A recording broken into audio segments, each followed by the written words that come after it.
Hey everyone, welcome back to my channel. If you're new here, I'm Yogi. Sorry for not uploading last week. I was actually gone to Canada for about a week, so since we came back, it's just been hitting the ground running and trying to get a lot of work done. This also includes trying to fulfill the lucky Yogi orders and then also just trying to get a lot of editing done before I release, new stuff. For the rest of this stuff for the moto vlog, this was stuff that we worked on the RD350 before we left for Canada, and so I really wanted to get this out before I release the new stuff that we've been doing since we have returned from Canada. So I hope you guys are enjoying these series. And Canada, mountain biking in Whistler was awesome. That was the main highlight, so stay tuned for that vlog. I'm also uploading the Mount Baker mountaineering vlog that I went on. But other than that, I hope you guys are enjoying this moto build, and yeah, I'll catch you guys in the next one. Bye. So that seal already replaced earlier on the shifter, remember when I showed you that? And it's all been cleaned. So see the shift forks, they line up in these grooves. This is the one with the hole in it, clutch push rod goes through. Lining up. So yeah, you want to make sure that this is in the groove. There's a seal groove there. So the transmission doesn't have any seals because the oil flows through here.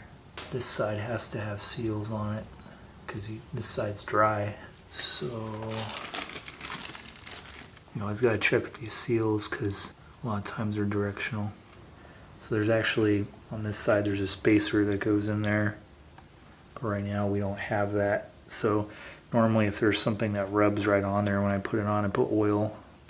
But this side, see how it's bigger right now? Because there's a spacer that has to go in there later. You can press any of these ones that don't have a ridge on them. You can press them in later. But sometimes it's easier to not press them in, because when you press them in, they get damaged. The edges get cut up. So that's why I'm putting them in now. You just gotta be careful though when you clamp the cases down that nothing gets moved out of position. So this one I'm gonna put in here too right now, but I'm not gonna put any oil in it because the shaft isn't in there yet. But these are also hard to press in. These usually leak. These will get two-stroke oil on them. This one, this is the gear oil. See also too, these bearings have these little pins on them. And then these should have pins on them too. So it's important that you get these pins, all four of these pins lined up in these spots, or else it's going to be all out of misalignment. Get the pins to line up and the seal grooves to line up. Pour a little bit of oil in here. When the engine runs, it will lube all this, but first time it gets started up, it may be dry since it hasn't run in forever. The correct sealant, the Yamaha Bond 4, not silicone or whatever they used last time.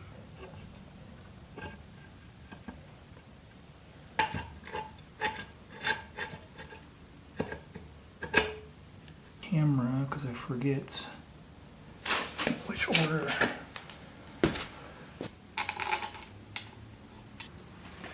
You just keep going back and forth, just I'm just like barely tightening these. She's going to town.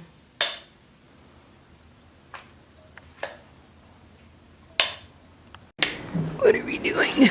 I just clean this really quick. This is just the gear drive thing for the tachometer. This little gear, it turns on here and then the tachometer thing turns.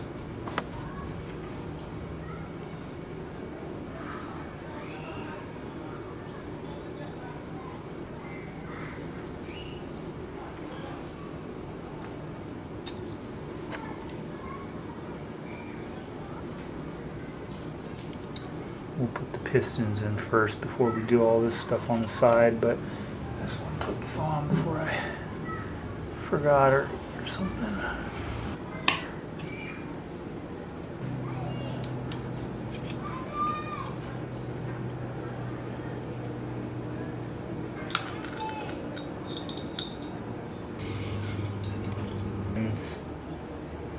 Remember I was telling you about the pins?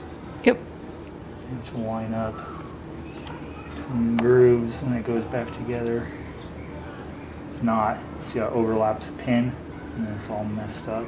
So it may go in and like tear the engine up. Now, put in some 2-stroke oil. You want these holes aiming that way towards the intake.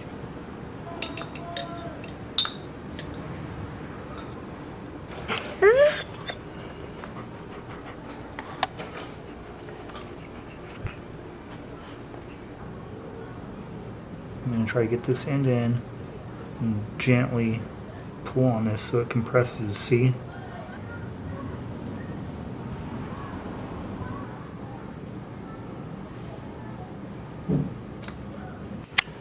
And then you got to visually check to make sure it's entirely in the groove.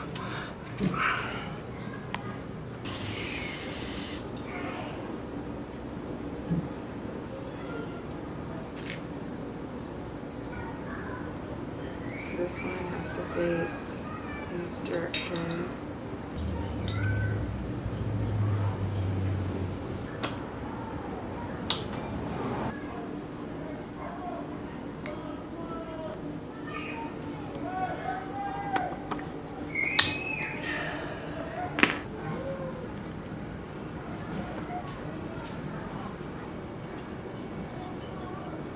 It's really tricky to do.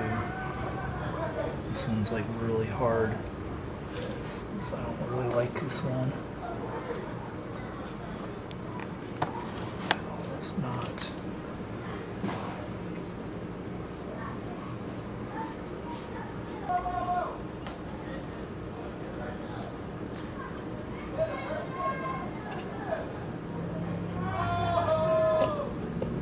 What are you feeling for?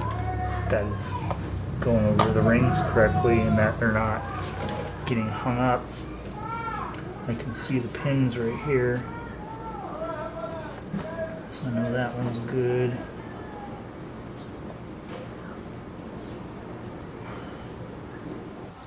If you guys saw the last vid, we sandblasted these and then painted them black just by using engine enamel paint. And then use a wire brush, or sorry, wire on the Dremel to show the silver on it. So make sure this thing does not, this head gasket does not move around, or else it's not going to seal correctly.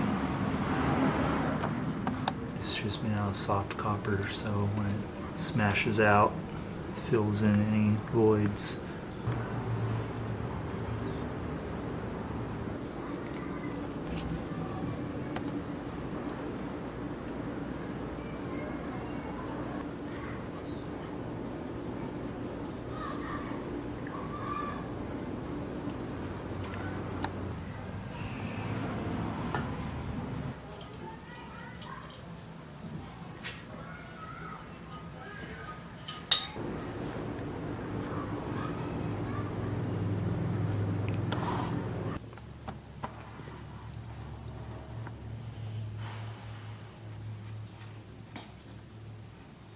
Then we got problem. There, it is down. It's flushed.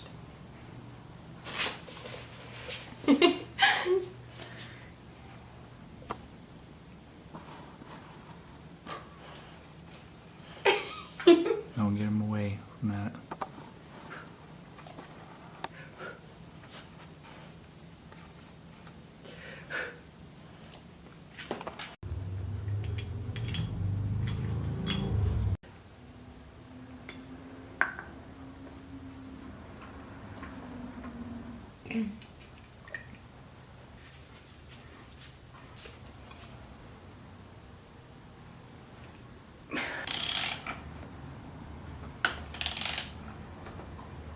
Clutch basket is connected to the crank and it always moves. The fiber plates are connected to the clutch basket and they always move. But the transmission is connected to this piece, which slips, and you can see that it's not transferring power to the transmission to the gears, which in turn does not transmit any power to the sprocket. So the way to connect the power from this piece here to the outer clutch basket, which was connected to the engine, is one of these metal plates, which are rusted because this bike has been sitting forever, but it will wear fine, just like your brakes when they rust. So once you put that on there, you see that metal plate now rubs up against the friction plate. So as we put all the other plates on there, and the outer clutch plate with the springs pushes on it, it's like a brake, pushes the metal plate against the fiber plates, which turns clutch basket and the transmission together when the clutch is not engaged.